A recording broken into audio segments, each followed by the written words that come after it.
नमस्कार। मायमावली हिंदी समाचार में आपका स्वागत है और मैं हूं शेख इस्माइल। दर्शकों, हम अभी इस वक्त बेला मंडल के गणेशपुर ग्राम पंचायत के रायपुर तांडा में अभी इस वक्त मौजूद है। इसके पहले भी इन रायपुर तांडा वालों की जो आवाज़ थी, दबी हुई सहमी हुई आवाज़ थी, वो उसमें भी हमने आवाज़ उठाई है और जनता के सामने ये जो इनका मसला है, इनका मुद्दा है, इनकी समस्या है, वो भी बतलाया था। आज फिर से यहाँ पर रायपुर तांडा में आना हुआ, खास कर यहाँ पर हमने आकर जांच और पड़ताल की कि यहाँ पर 3 से 4 लोग ऐसे बीमार हैं और एकदम थकी हुई अवस्था में नज़र आ रहे हैं। लेकिन इन लोगों का कहना है कि हमारा गांव रायपुर तांडा एक ऐसा गांव है, आप देख सकते हैं कि मेरे पीछे चारों तरफ पहाड़ी इलाका है। जानवरों की, पक्षियों की किलकिलाहट, उनकी सुंदर आवाज़ें, ये सब हम इन खूबसूरत वादियों में रहते हैं, लेकिन हमको अभी भी आज़ादी नहीं मिली है। लगभग देश आज़ाद होकर 75-76 साल हो रहे हैं, 80 के करीब साल होते आ रहे हैं, लेकिन हमारे रायपुर तांडा वासियों को आज़ादी नहीं मिली। ये कह रहे हैं कि हम या दूसरे देश में तो नहीं है रायपुर तांडा, फिर ये हमारी सीमा को क्यों बंटवारा कर दिया जा रहा है? हमारी सीमा उन नेतागणों से, उन सरकार से दुरुपयोग, हमारी नज़रों को दुरुपयोग कर दिया जा रहा है। क्योंकि हम जहाँ पर भी देखते हैं तो हमारी, अभी मेरे पीछे कई सारे बुजुर्ग हैं। अब ये बुजुर्गों का भी कहना है कि मेरे दादा परदादा, मेरे बाप, ये हम सब यहाँ पर हमारे गुजर चुके हैं, अब हमारी भी आखिरी वक्त है। लेकिन हमको इस आखिरी वक्त में जो सुकून के जो 2 चीज़ चाहिए थे, यानी सरकार का काम है कि एक तो रोड की सुविधा देना, पानी की सुविधा देना और आरोग्य के लिए चिकित्सा शिविर लगाना, ये मुफ्त में देने की चीज़ है। दर्शकों, यहाँ पर तो कई सदियों से रोड तो है ही नहीं है। अभी कलेक्टर साहब से ये विनती कर रहे हैं, एक कलेक्टर साहब से कह रहे हैं कि कलेक्टर साहब अब तो पानी पिला दीजिए। अभी तो भरभरा धुपकाला है, चिलचिलाती गर्मी है, 44 डिग्री सेल्सियस के ऊपर धूप का चढ़ावा है, सूरज आग उगलता है। हम जंगलों में रहते हैं, लेकिन हमको पानी के लिए तरसा जा रहा है। एक बोर है गांव में, और उस बोर का जब पानी पीते हैं तो पेशाब में जलन होती है, पेट में अंगार होती है, और पानी पी के रात में एनर्जी पूरी डाउन होकर हम है ना बेहोशी की तरह सो जाते हैं, और रात भर नींद में हमारी तबीयत खराब हुई वैसी लगती है। सुबह उठते हैं तो एक गोली वगैरह खाकर फिर से अपने कारोबार में, अपने खेत खलियान में जाकर अपनी रोजी रोटी को तलाशते हैं। कलेक्टर साहब, अब तो पानी पिला दीजिए। ये गांव वाले कह रहे हैं कि अब पानी नहीं पिलाओगे तो कब पानी पिलाओगे? हमारी समस्या रोड की है। यहाँ पर अभी 7 दिन पहले की बात गाँववासी कह रहे हैं कि एक डिलीवरी पेशेंट को ले जाया जा रहा था। डिलीवरी पेशेंट को बैल मंडी में ले जाया जा रहा था, लेकिन डिलीवरी रास्ते में ही हो गई, और रास्ते में होने की वजह से इस चिलचिलाती धूप में नवजात शिशु का दम घुटकर धूप के कारण उसकी डेथ हो गई, उसकी मृत्यु हो गई। बताइए, जो माँ 9 महीने तक अपने पेट में बच्चा रखती है, अगर उसको सही सुविधा नहीं मिलती है, उसको आरोग्य के लिए चिकित्सा नहीं मिलता है, उसका सही वक्त पर इलाज नहीं होता है, तो वो नवजात शिशु को अपने आंखों के सामने गुजरता हुआ देखती है, और वो तड़प किस कदर होंगे। कलेक्टर साहब, अब तो इनके गांव के तरफ रोड बना दीजिए। ये कह रहे हैं कि हम नेतागणों को याद करते हैं, नेतागणों को हम पूरे 5 साल याद करते हैं। हम ये कह रहे हैं कि सर, अभी कलेक्टर साहब, यहाँ पर कोई नज़दीक में इलेक्शन भी नहीं है। अगर कोई चुनाव होता तो कोई नेतागण आके हौसला देता। ये नेतागण सिर्फ हौसलों के काबिल है। ये नेतागण सिर्फ हमको आश्वासन में रख रहे हैं। हमारी कई दशक बीत चुकी है, यहाँ के नौजवान अब बूढ़े होने लग रहे हैं, यहाँ की जवान महिला भी अभी बूढ़ी होने लग रही है, क्योंकि इनके लिए पानी की सहूलत नहीं है। अभी पानी, मिशन भगीरथा का कहना, मिशन भगीरथा अभी महीने में 15 दिन में एक एडवर्टाइज की तरह आते हैं और आगे चले जाते हैं, और बूंद बूंद पानी इकट्ठा करते हैं, और वही मिशन भगीरथा का जो स्वच्छ पानी के नाम पर कहा जाता है, वो पानी को 4-5 दिन तक सिमट कर रखते हैं, फिर बाद में वो भी पानी ख़त्म हो जाता है, तो फिर से बोरिंग का पानी ले जाया जाता है। अभी जिस वक्त हम यहाँ पर पहुँचे तो एक पेशेंट को रिम्स अस्पताल ले जाने की कोशिश कर रहे थे, लेकिन वो पेशेंट भी एक बुजुर्ग पेशेंट है, 80 से 82 साल का एक पेशेंट है, उसको बैल मंडी में ले जाया जा रहा है। अभी बताइए, उस बीमार को धक्के खाने के सिवा, उस बीमार को तकलीफ देने के सिवा अभी इस गांव में कुछ भी नहीं, गांव के तरफ से कुछ भी नहीं मिल रहा है। ये कह रहे हैं कि हमारा गांव में लगभग लोग मृत्यु होते जा रहे हैं। हमारे गांव में कई सारे जवान बच्चों की डेथ हो गई है, कई सारे जवान बच्चे स्वर्गवास हो चुके हैं। गांव सिर्फ इतिहास में ही लिखा जाएगा शायद। कुछ दिनों के बाद में ये गांव, ये वादी और ये सुकून की जगह है। जिस तरह से हम यहाँ पर सुकून महसूस करते हैं, गर्व महसूस करते हैं, जल जंगल ज़मीन की रक्षा करते हैं, इसमें कुछ आदिवासी भी है। ये कह रहे हैं कि ये सिर्फ गांव का नाम सिर्फ इतिहास में देखा जाएगा, लेकिन ये गांव नहीं बचेगा। ऐसी हालत हमारे साथ में ये आज़ादी के पहले भी थी और आज़ादी के बाद में भी यही हालत हमारी इसी तरह से होते जा रही है। दर्शकों, मेरा कहना बहुत आसान है, आपका सुनना भी आसान है, लेकिन इन गाँव वासियों पर क्या बीती है ये सिर्फ ये गाँव वासी जानते हैं। इसीलिए हम उन ऑफिसरों को, उन अधिकारियों को, सरकार के चहेतों को और उन नेतागणों से हम एक रिक्वेस्ट करते हैं कि एक मर्तबा इनके गांव का चक्कर ज़रूर काटें। इनके गांव में आने के लिए भी तकलीफ है और जाने के लिए भी तकलीफ है। बताइए, हमको आने जाने के लिए इतनी तकलीफ है तो इन गांव वासियों को रहने के लिए क्या तकलीफ बीत रही होंगी, इनके अंदर क्या तकलीफ, ये क्या तकलीफ महसूस कर रहे होंगे। धन्यवाद। आपको आगे कुछ तस्वीरें दिखाएंगे, आपकी आंखों में आपकी आंखें ज़रूर नम होंगी, क्योंकि ऐसे ऐसे तस्वीरें हमने कैद की है जहां पर इंसान की सोच भी दंग हो जाती है। ना खाली हाथ लगा दियो तो होगा। किस बात हो बता रहा है, ले जाओ। आड़ ऊपर जा, आड़ ऊपर क्या लग रहा है? तो सोच मुंडे धरते भाभी का कोण छोड़ो माथा उधर हाला अपनी पब्लिक का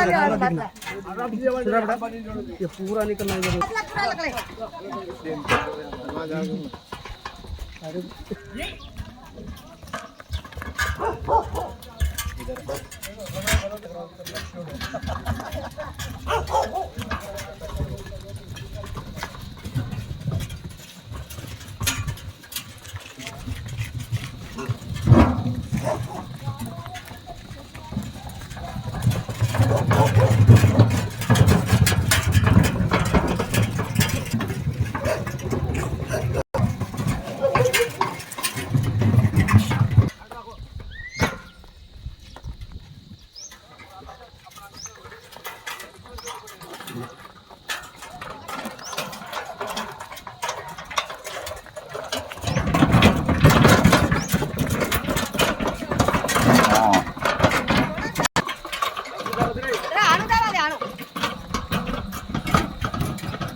यहाँ से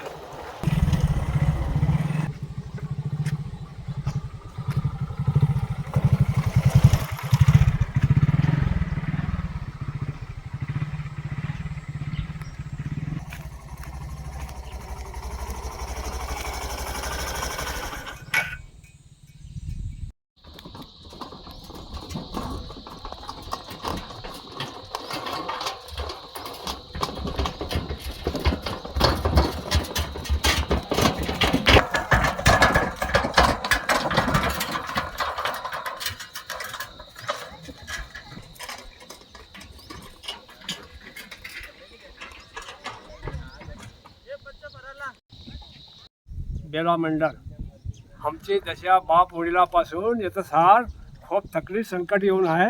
कोणतंही काही गाव गव्हर्नमेंट सार कोणी येत नाही, काही नाही. पाणी खराब, रोड खराब. आमचे बाप दादापासून रायपूरमध्ये बसून आहे, कुठले आलेले नाही. आमचे पिढी रायपूर तांडा बेला मंडळ. हमारे कोणताही गव्हर्नमेंट येणं जाण्यासाठी कोणता सहायता नाही करत आहे. सहायता याच्यासाठी आम्ही चरण नमस्कारी काय एक यानं आम्ही करत आहोत. तेवढा कोशिश करू गव्हर्नमेंटनं करावं. आज आमच्या रायपूर तांडा कोणताही काही कार्यक्रम कोणताही काही झाला, काही बेमार पडला, कोणी काही दुष्काळ झाला तर खूप परेशान आहे. रोड नाही, आम्हाला रोडाशी खूप कोशिश आहे. पाणीमध्ये परमारान आहे. आम्हाची दशा गव्हर्नमेंट काऊन नाही पाहत आहे. आम्ही पिढी बाप दादापासून वडिलापासून बसून आहे. काही आलेले नाही हो. देश आमचा हेच हो. पण आमची मर्जी आहे का काऊन असेल तशी होऊन आहे हं? जेव्हा आमच्या हातामध्ये आमच्या अंगामध्ये रक्त होते आम्ही पुरं हार ऑफिसर फिरले, पण आता फिरले नाही आहोत. आता तरी येऊन आम्हाला पाहावं आमची दशा, ही आमची एंट्री आहे. नाही సరిపోతుంది. గ్రామ పంచాయత్ గణేష్పూర్, విలేజ్ రాయ్పూర్. మేము ఇక్కడ 50-60 సంవత్సరాల నుంచి నివసిస్తున్నాం సార్. ఇక్కడ మరి మాకు రోడ్డు సౌకర్యం లేదు, నీళ్ళ ప్రాబ్లం ఉన్నది సార్. ఈ మా కష్టము మేము కష్టపడుతున్నాము, అది మా పిల్లలకు ఇట్లా కష్టం రావద్దని మేము ప్రభుత్వానికి కోరుతున్నాం సార్.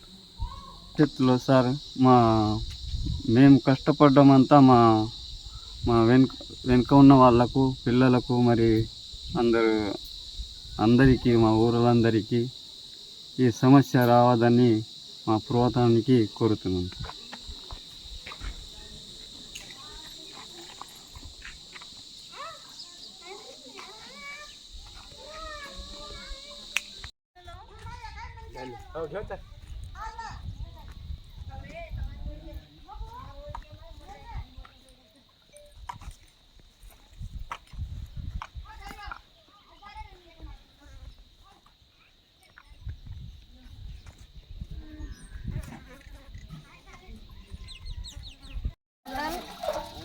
गणेशपुर पंचायत रायपुर टांडा, वो टांडा से थकी भाई बोल रहे देखो पानी का कितना परेशानी है.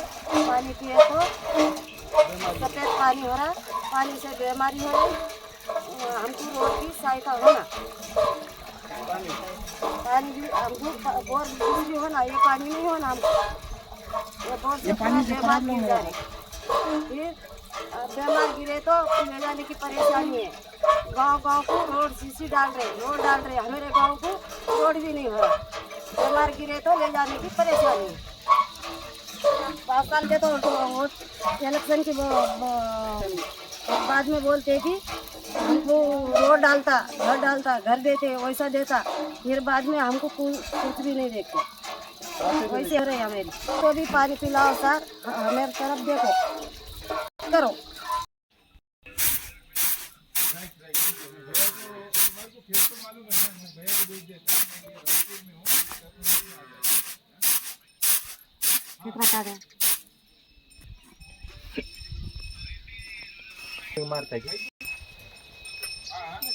कलेक्टर साहेब, आमच्या गावामध्ये पाणी चांगलं नाही पियाला, रोड बराबर नाही. आमच्या पाणी बोरिंगला असं पाणी येते, पूर्ण डाग तसेच पोटामध्ये डाग पडते, पूर्ण बेमार माणसं पडत आहे. वोट आले की आम्हाला वोट मागायला काँग्रेसवाले येते, तुम्हाला रोड देतो, तुम्हाला पाणी चांगलं देतो, तुम्हाला घर देतो. कोणीच येत नाही. आम्ही म्हणून जाते, अजून दुसरा येते ते बी असाच म्हणते. आम्हाला रोड नाही देत नाही, काय नाही. पूर्ण डिलिव्हरी न्यायला उचलून न्यायला लागते, बाजावर न्यायला लागते, गाडीवर न्यायला लागते. मेलं त्याला बी 2-3 मरले आमच्या गावामध्ये. पूर्ण गाव वसाड झालं, दवाखान्याला जायला का तर ऑटो नाही जात, गाडी नाही जात, पूर्ण खड्डे आहे. आम्ही रायपूरहून बोलायलो कलेक्टर साहेब, ऐका आमची गोष्ट. पूर्ण माणसं आमचे परेशान आहे, चालता येत नाही, पाणी पूर्ण खराब आहे. त्या 15 दिवसाला महिन्याला एक बार येते पाणी, मिशन भागीरथाचं. नाही.